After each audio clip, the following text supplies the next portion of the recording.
Darren, did you know they opened a Target in Owensville? My wife Deborah asked me excitedly. Grab the car keys and let's go check it out. I rolled my eyes. It was almost 6 in the evening and I had a long day at work. The prospect of an hour's drive there, 2 hours of shopping, and an hour's drive home wasn't appealing. They didn't open a damn Target in Owensville, I replied curtly. Only about 2,000 people live there. Why in the hell would a multi-billion-dollar corporation open a store in the middle of the sticks in a town that isn't big enough to support a McDonald's?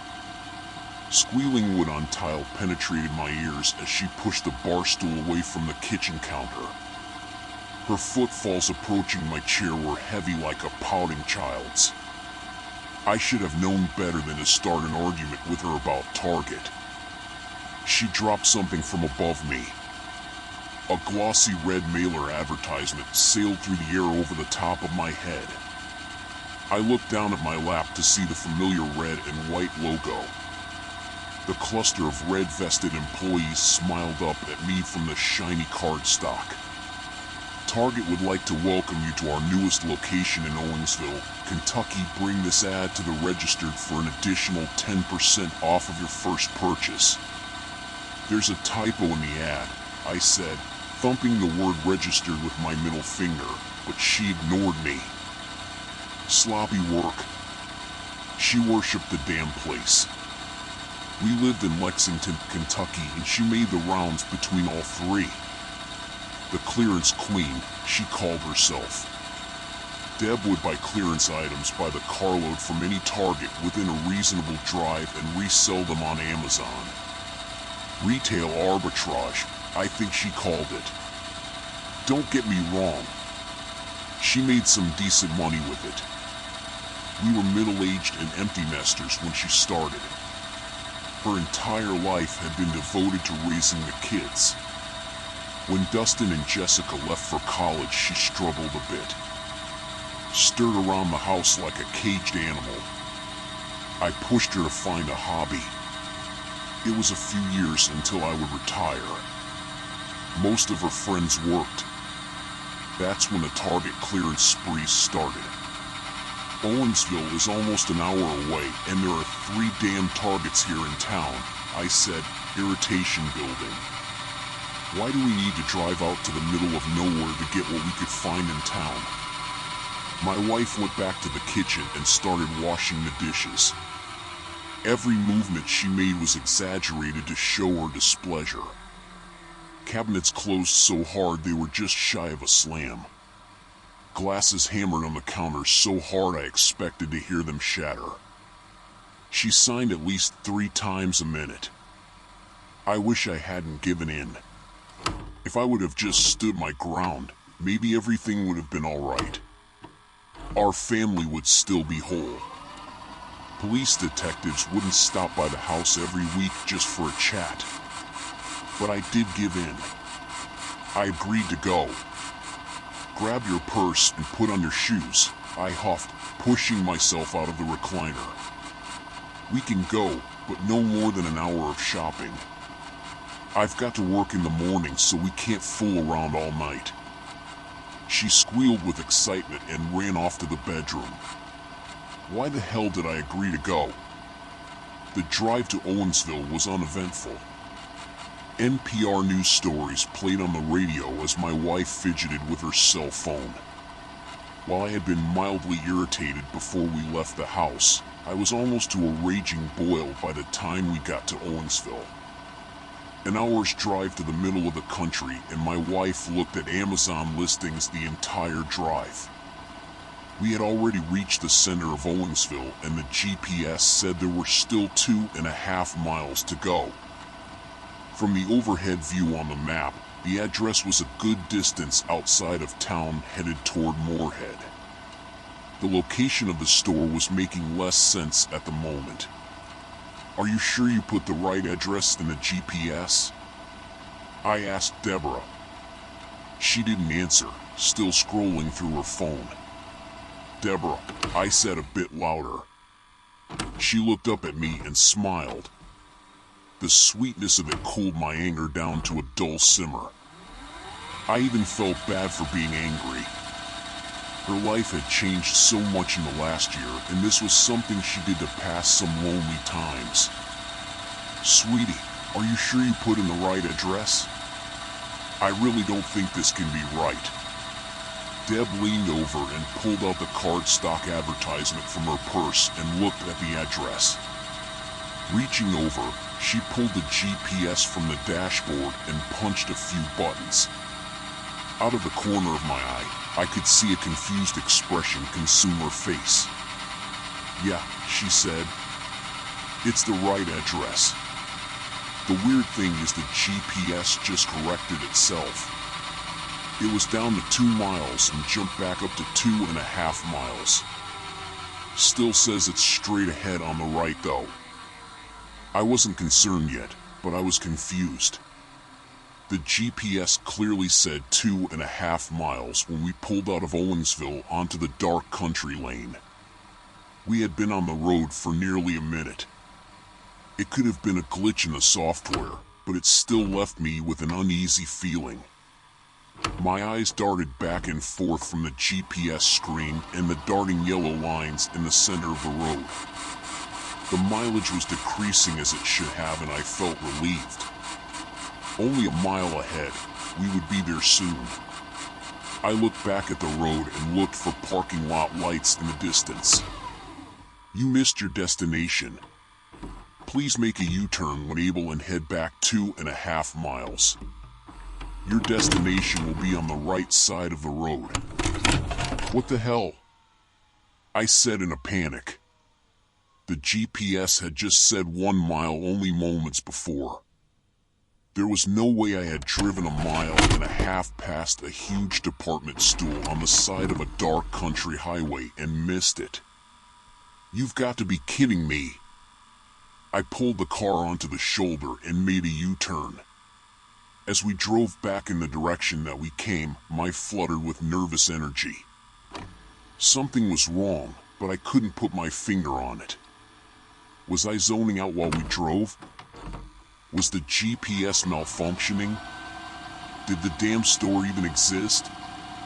Just a moment before I was going to tell my wife we were heading home, I could see an unnaturally bright light ahead in the wood line. The tops of parking lot lights peeked over the top of the forest. I turned to Deborah to voice my concern, but her face was painted with a satisfied grin. "I told you we'd find it," she exclaimed with excitement. We pulled around the tree lane to see an immense parking lot in front of the brightly lit store. There were maybe 3 cars parked at the far side of the lot. The car returns were empty.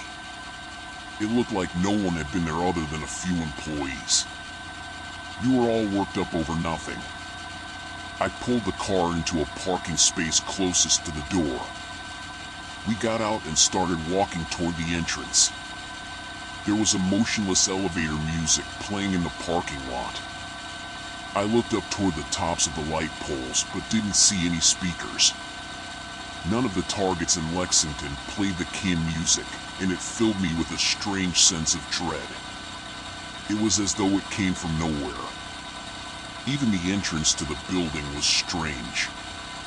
While most stores have an entrance directly in the center of the building or 2 mirrored entrances on each end of the building, there was only one here. It was almost directly at the far right corner of the building.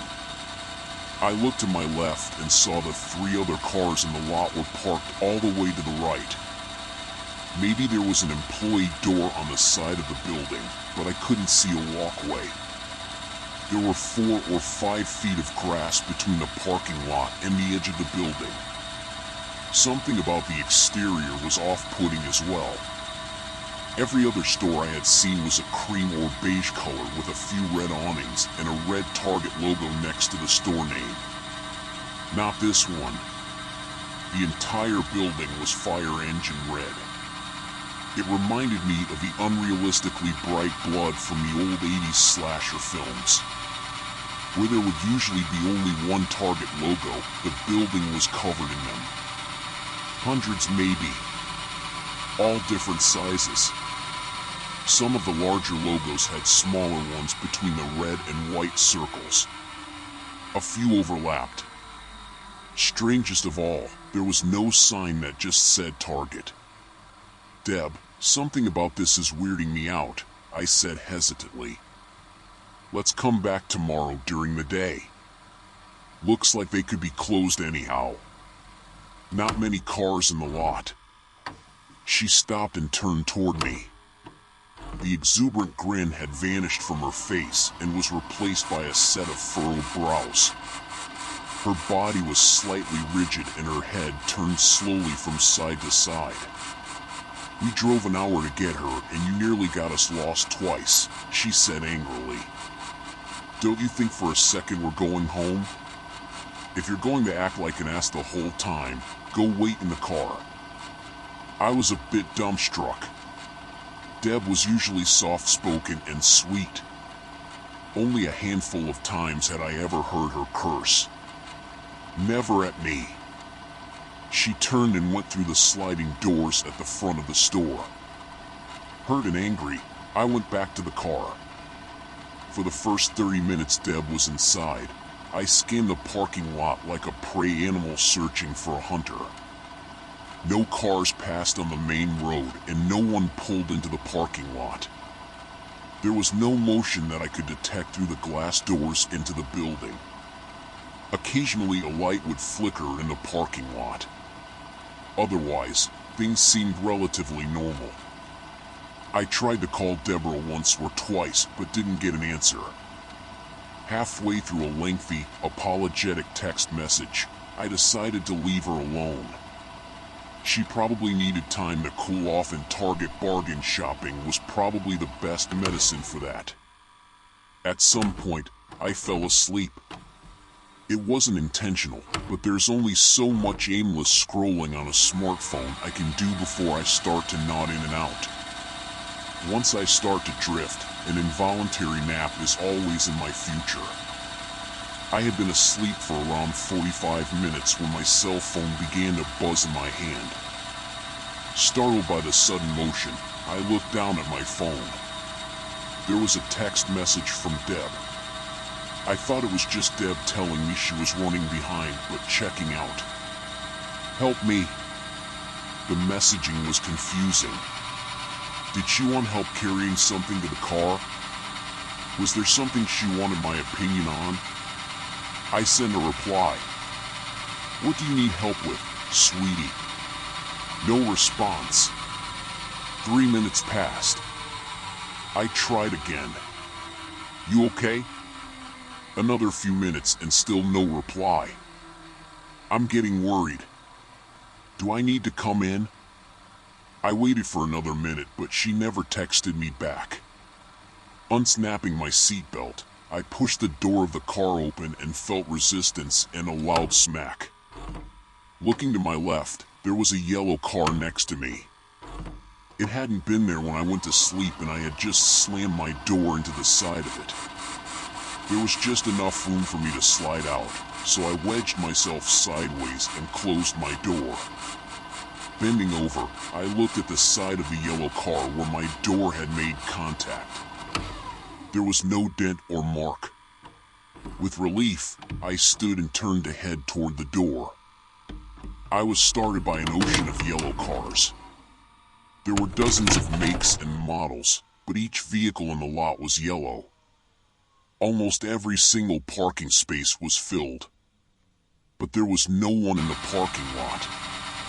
When I turned to head toward the door, there was no one moving around inside that I could see from there. My stomach dropped. Something was wrong. When I passed through the entryway doors, the store looked like it should with a few exceptions. All of the registers were self-checkout with no place for an attendant. Where you would expect to find a customer service department, there was an empty red wall. There was a cart corral, but it stood empty. All of the products I could see on the shelf had no writing. Just the Target logo and a picture of what was inside. Strangest of all was the lack of people. The only noise in the building was a keyboard version of The Girl from Ipanema. It had a tinny quality to it, as though it were playing from a World War II era radio. Crackles of static pierced through, occasionally causing me to wince.